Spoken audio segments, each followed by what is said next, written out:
Tell me about story cycles. You mentioned that, and like I honestly don't know what you mean by that. What is in your guys's like framework? What is a story cycle? So it's a story circle So story circle. Story circle. Gotcha. Yeah. So this is something that Dan Harmon kind of came up with, the creator of Rick and Morty, and I followed him a lot, and he has these articles that he wrote. He's also talked about it a lot of different places, but he had these articles on Channel 101, which is like this old blog site that he used to write on. And he kind of has his theory for what the story circle is, how it works, and why it's important. And essentially what he's identifying was what I was looking for in regards to a structural flow. So the problem with all these structural flows is like they're not based on anything. Like not anything that's like core story in the sense of, some of them try to be, but I think Harmon really found the one that is like organic to a screenplay or you talking to a friend around a campfire telling him an interesting story. Right? It's like, what is that key mechanic of the structure that makes this thing interesting? And ultimately he has it break out into 8 beats. So you have your character, number 1, number 2, they want something. Number 3, they enter a new problem. Mm-hmm. Number 4, they adapt to that new problem. Number 5, they like get what they wanted on some level. It's kind of like your halfway point.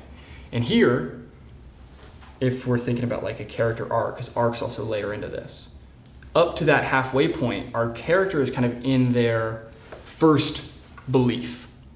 Then what happens at the 6th point is a pay, where something unexpected or something they did not prepare for throws them off course, right? This is usually referred to like as your major, midpoint, turning point, these sorts of things in screenplays.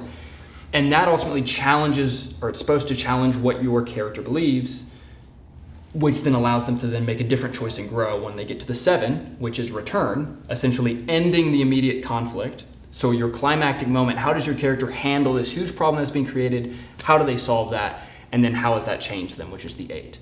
And so he looks at this as the core pieces of any functional story, and that you can't really reduce anymore. Yeah, it's like the most synthesized way that you can break down a great story, and if you have that, then you have it. Correct. And just a fun tidbit, most short films are not good because a lot of them end at the 5. So what happens is you have a character, number 2, they want something, they enter a problem, they handle that problem, they get what they want, short film over. So then you're missing the whole payoff of what you've just set up. You just set up who this character is. Now you want to show them change, whether that's doubling down on what they already believe, whether that's changing what they believe, whether that's becoming disillusioned about what they believe, whatever. You need the sort of black and white and like the A and the B of it, right? So you need that second half to show where your character actually ends up.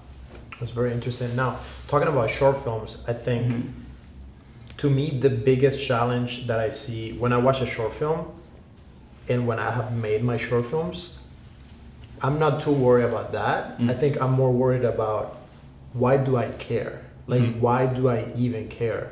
Yeah. So when you're thinking about building a story for a short, what are some elements that you could say, okay, focus on getting this and this and finding a creative way to do it. If you get that, then I'm going to be able to care about this person.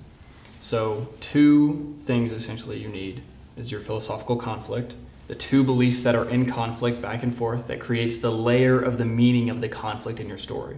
Without that layer, no one cares, right? Like no one cares about interpersonal conflict by itself, right? No one cares if your character launches the rocket into space or not really. Ultimately, what is in battle in a story is the beliefs that your characters are holding and how they are acting in the world based on those beliefs. Are those beliefs something that they have in them, or can you also use, for example, they believe something, they want to launch the rocket and someone doesn't believe in them, and then Correct. Use that? Yes, absolutely. So then the rocket becomes a symbol of their own self-belief, right? And they're going to do that. And now we have this conflict between those that don't believe in them and those that do.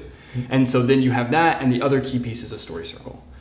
You make a short with philosophical conflict in a story circle, and you will lap 99.9% of all filmmakers making shorts right now. Yeah.